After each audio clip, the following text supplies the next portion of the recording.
வணக்கம். இன்றைக்கி நம்ம பார்க்க போகிறது வந்து 6ஆம் வகுப்பில் 2ஆம் முதல் பருவம். அதில் வந்து வளர் தமிழ்ங்கிற பாடம். இது டிஎன்பிஎஸ்சி ஸ்டூடெண்ட்ஸுக்கு வந்து படிக்கிறதுக்கு தேவைப்படும். அப்புறம் 6ஆம் வகுப்பு பிள்ளைகளும் வந்து இது நோட்ஸாக வந்து எடுத்துக்கலாம். இப்போ வளர் தமிழில் பார்த்தோம் அப்படின்னம்னா, நம்ம தமிழ் மொழிகளை பற்றி நம்ம பார்க்க போகிறோம். தமிழ் மொழிகள் சிறப்புகளை பற்றி நம்ம பார்க்க போகிறோம்.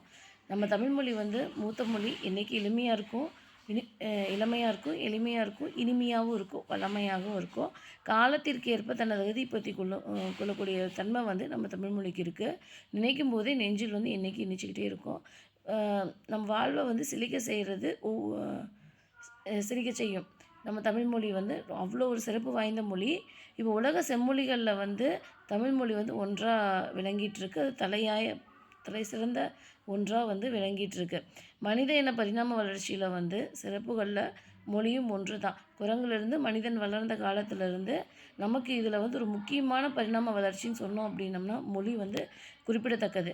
இப்போ மனிதரை வந்து ஒரு உயிரினங்களிலிருந்து பிற உயிரினங்களிலிருந்து வேறுபடுத்தி காட்டியும் மேம்படுத்தி காட்டுவதும் மொழி. இப்போ நம்ம மொழி வந்து சிந்திக்கிறதுக்கு உதவுது, சிந்திச்சதை வெளிப்படுத்தவும் உதவுது, பிறர் கருத்தை வந்து நாம் அறியவும் உதவுது. உலகில் 6000த்துக்கும் மேற்பட்ட மொழிகள்லாம் இருக்குது. இதில் சில மொழிகள் மட்டும்தான் பேச்சு வடிவம், எழுத்து வடிவம் ஆகிய இரண்டையும் பெற்றிருக்கு. அதில் வந்து நம்ம செம்மொழின்னு சொல்லக்கூடிய நம்ம தமிழ்மொழி, தலையாய செம்மொழியான நம்ம தமிழ்மொழி மிக முக்கிய பங்கை வந்து ஆற்றிகிட்ருக்கு. இலக்கண இலக்கிய வளங்கள் வந்து உலக மொழி பலவற்றில் இருக்கிறது ரொம்ப கம்மியாக தான் இருக்கும். ஆனால் நம்ம தமிழ் மொழியில் அது நிறைய இலக்கணங்கள், இலக்கியங்கள், இந்த மாதிரி வந்து பழமையான நூல்கள் எல்லாமே வந்து இருக்குது. அதனால தான் நம்மளை வந்து சிறப்புமிக்க செம்மொழின்னு சொல்லி சொல்கிறோம். இப்போது தமிழ் இலக்கியங்கள் வந்து இனிமையானவையாக இருக்கும். அதில் ஓசை இனிமை, சொல்லினிமை, பொருளினிமை எல்லாமே இருக்கும். இப்போ பாரதியார் வந்து ஏகப்பட்ட மொழிகளை வந்து கற்றுக்கிட்டவர். அவருடைய கருத்துப்படி யாமறிந்த மொழிகளிலே தமிழ் மொழி போல் இனிதாவது எங்கும் காணும் அப்படிங்கிற இதை வந்து வியந்து பாடியிருக்கிறாரு. அடுத்ததாக வந்து அவர் கற்றுக்கிட்ட மொழிகள்லேயே தமிழ் மொழி மாதிரி இது வரைக்கும் எங்கேயும் பார்த்ததில்ல அப்படிங்கிற மாதிரி சொல்லியிருக்கிறாரு. அடுத்ததாக மூத்த மொழி அப்படிங்கக்குள்ள அதே பாரதியார் தான் சொல்லியிருக்கிறாரு. என்று பிறந்தவள் என்று உணராத இயல்பிடலாம் எங்கள் தாய். என்னைக்கு பிறந்தாங்க, யாரால் பிறந்தாங்க அப்படின்னே நமக்கு தெரியாது. உலகத்திலே தொன்மையான மொழி. ஏகப்பட்ட இலக்கியங்கள் வந்து கடல் சீற்றத்தினால முதல் 2 சங்கங்கள் எல்லாமே வந்து அழிஞ்சிருக்கு. குமரிக்கண்டம் பற்றி எல்லோரும் கேள்விப்பட்டிருப்பீங்க. நமக்கு எஞ்சி இருக்கக்கூடியதை வச்சு தான் இப்போ 3வது சங்கம் வந்து நமக்கு கிடைச்சிருக்கு. அதாவது நம்மளுடைய பல இலக்கியங்களில் நமக்கு கிடைச்சிருக்கு. அதாவது தொல்காப்பியம் வந்து மிக பழமையான நூல். இப்போ ஒரு சாலை தோன்றிய பிறகு தான் சாலை விதிகள் தோன்றியிருக்கும். அதுபோல தான் இலக்கியங்கள் தோன்றினா தான் இலக்கண விதிகளும் தோன்றியிருக்கும். அதே மாதிரி தான் தொல்காப்பியம் வந்து நமக்கு கிடைத்த மிக பழமையான இலக்கண நூல். தமிழனுடைய முக்கால்வாசி இல்லை, முழுமையாகவே சொல்கிறேன், இலக்கணங்கள் அத்தனையுமே இந்த தொல்காப்பியத்தில் தான் இருந்திருக்கு. தொல்காப்பியத்தை எழுதினவர் வந்து தொல்காப்பியர். அதுக்கு முன்னாடியே இன்னும் நிறையா இருந்திருக்கலாம் அப்படிங்கிற மாதிரி தொல்காப்பியம் வந்து நமக்கு சுட்டி காமிக்குது. ஸோ தொன்மையான மொழி இதை வச்சே நமக்கு வந்து தமிழ் வந்து தொன்மையான மொழி அப்படிங்கிறத நாம் அறிஞ்சிக்கலாம். அடுத்ததாக எளிய மொழி. தமிழ் வந்து ரொம்பவும் எளிமையான மொழி தான். நம்ம பேசுகிறதுக்கும் படிக்கிறதுக்கும் உகந்த மொழி தான். உயிரும் மெய்யும் இணைஞ்சால் உயிர்மெய் எழுத்துக்கள் தோன்றுது. உயிரெழுத்துக்கள் மெய்யெழுத்துக்கள் ரெண்டினுடைய ஒலிப்பு முறைகளை அறிந்து கொண்டாலே உயிர்மெய் எழுத்துக்களை எளிதாக ஒழிக்கலாம். இப்போ எழுத்துக்களை கூட்டி ஒழித்தாலே தமிழ் வந்து ஈஸியாக படிச்சிடலாம், இயல்பாக படிச்சிடலாம். இப்போ அமுதுங்கிறத அமுது சொன்னோம்னா அமுது ஈஸியாக நம்ம படிச்சிடலாம். இப்போ தமிழ் மொழியை வந்து எழுதும் முறை மிக எளிது தான். எப்படின்னா தமிழ் எழுத்துக்கள் பெரும்பாலும் வந்து வலஞ்சுழி எழுத்துக்களாக தான் அமைஞ்சிருக்கும். வலஞ்சுழி எழுத்துக்கள் அப்படிங்கக்குள்ள ஆ, ஏ, ஔ, நா, ஞா, முழுஸ்லினா இந்தமாதிரி இது வந்து சில எக்ஸாம்பிள் தான், இன்னும் நிறையா இருக்குது. அடுத்த இடஞ்சுழி எழுத்துக்கள்ங்கக்குள்ள டா, யா, லா இந்த மாதிரி இது வந்து இடஞ்சுழி எழுத்துக்கள். இப்போது தமிழ் வந்து தொல்காப்பியத்தில் நம்ம தமிழில் பற்றின சொற்கள் எங்கெங்கே இருக்குது அப்படிங்கிறத பார்க்கலாம்.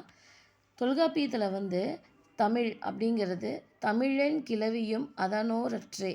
இது தொல்காப்பிய எழுத்து 385 வந்து நமக்கு இதில் சொல்லியிருக்காங்க. அடுத்து தமிழ்நாடுங்கிற சொல் வந்து எங்கே பயன்படுத்தியிருக்காங்கன்னா சிலப்பதிகாரத்திலையும் வஞ்சிகாண்டத்திலையும் இமிழ்கடல் வேலியை தமிழ்நாடு ஆக்கிய இது நீ கருதினை ஆயின் அப்படிங்கிறத வஞ்சி காண்டத்தில் 165வது பாடலில் வந்து தமிழ்நாடுங்கிற வார்த்தையை வந்து சொல்ல வந்து செயல்பட்டு இருக்கிறாங்க.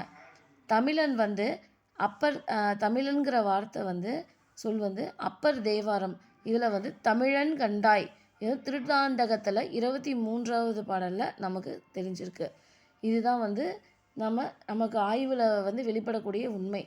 தமிழ்நாடு, தமிழன் என்ற சொற்கள்லாம் வந்து தமிழ் சம்பந்தப்பட்டமான சொற்கள் ஆதியிலே நமக்கு கொடுத்துருக்குங்கிறத நமக்கு விளக்குது.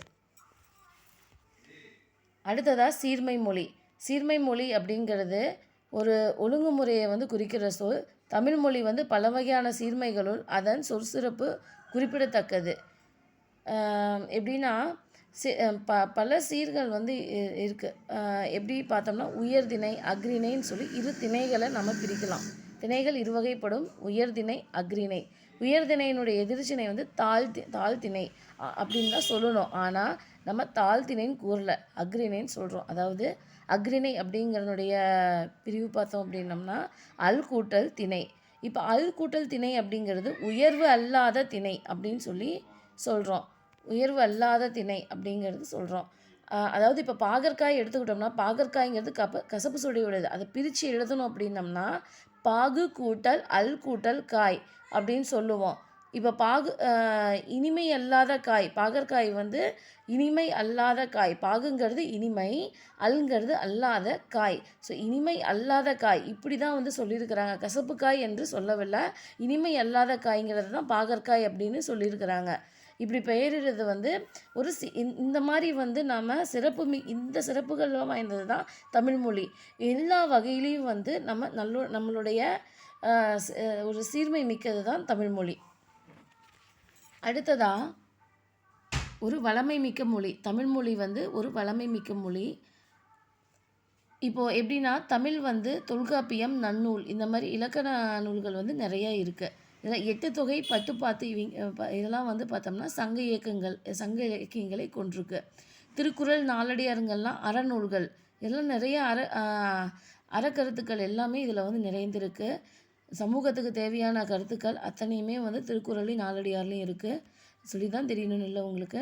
சிலப்பதிகாரமும் மணிமேகலை இதெல்லாம் வந்து காப்பியங்கள். நம்ம தமிழ்மொழி வந்து 50 காப்பியங்கள் வந்து இருக்குது. ஸோ இந்த மாதிரி காப்பியங்கள் இருக்குது. அடுத்ததாக வந்து தமிழ்மொழி வந்து சொல்வளம் மிக்கது. ஒரு பொருள் வந்து பல நிலைகளுக்கும் வெவ்வேறு பெயர் சூட்டுவது தமிழ்மொழியின் சிறப்பாகும். இப்போ சான்றாக தோன்றுவது ஒரு பூ வந்து தோன்றுறதுலேருந்து உதிர்வது வரைக்கும் 7 நிலைகள் இருக்குது. ஸோ அதில் தனித்தனி பெயர்களும் இருக்குது. அந்த பூவுக்கு என்னன்னு பார்க்கலாமா? இப்போ ஒரு பூ தோன்றக்குள்ளே அரும்புங்கிறோம், அடுத்து மொட்டாக மாறுது, அடுத்ததாக முகையாக மாறுது, அடுத்ததாக மலராக மாறுது, அடுத்து அலர் அப்படிம்போம், அடுத்தது கொஞ்சம் காயக்குள்ள வி அப்படிம்போம், கடைசியாக உதிர போக்குள்ள செம்மல் அப்படின்னு சொல்லி சொல்லுவோம். இந்த மாதிரி ஒரு பொருளுக்கே இத்தனை பெயர்கள் வந்து இருக்குது.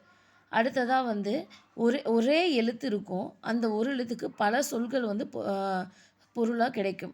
என்ன அப்படின்னம்னா அதில் ஒரு எக்ஸாம்பிள் மட்டும் ஒரு எடுத்துக்காட்டு பார்ப்போம். சான்றா வந்து மாங்கிற ஒரு சொல் மரம், விலங்கு, பெரிய, திருமகள், அழகு, அறிவு, அளவு, அழைத்தல், துகள், மேன்மை, வயல், வண்டு போன்ற பல பொருள்களை தருகிறது. ஒரு எழுத்து தான், ஆனால் அதுக்கு இத்தனை பொருட்கள் வந்து நமக்கு தருது.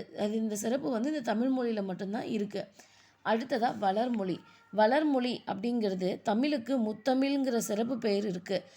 அதில் வந்து முத்தமிழ் அப்படிங்கிறது என்ன அப்படின்னா இயல்தமிழ், இசைத்தமிழ், நாடகத்தமிழ்.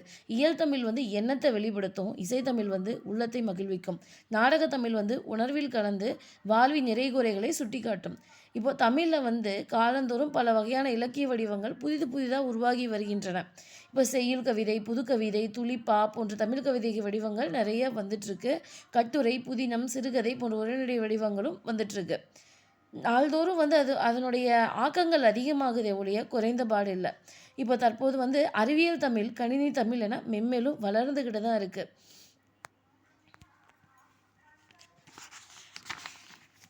அடுத்ததாக வந்து புதுமை மொழி. இப்போ அதுக்கேற்ற மாதிரி புதுமை மொழி தமிழ் வந்து புதுமையாக என்னென்ன வந்து பண்ணியிருக்கு அப்படிங்கிறத நம்ம பார்க்கலாம்.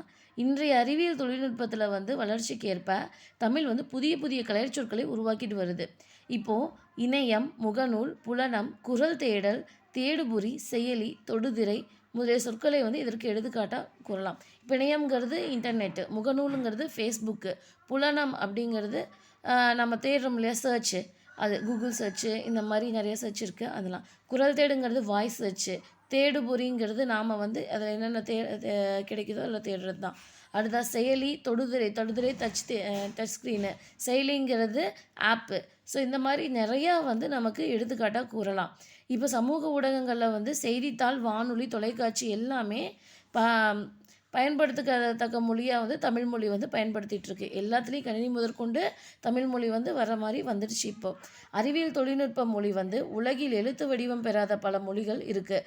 இந்த நிலையில் வந்து தமிழ் வந்து வரி வடிவ எழுத்துக்கள் அறிவியல் தொழில்நுட்பத்தை நோக்கிலும் பயன்படுத்தக்கையாக இருக்குது. அடுத்ததாக மொழியை வந்து கணினியில் பயன்படுத்த வேணும்னா அது எண்கள் அடிப்படையில் வடிவமைக்கப்பட வேண்டும். தொல்காப்பியம், நன்னூல் போன்றவை நாம் படிப்பதற்காக எழுதப்பட்டவை. ஆயினும் அவை கணினி மொழிக்கு ஏற்ற நுட்பமாய் வடிவத்தையும் பெற்றுள்ளன. நன்றி.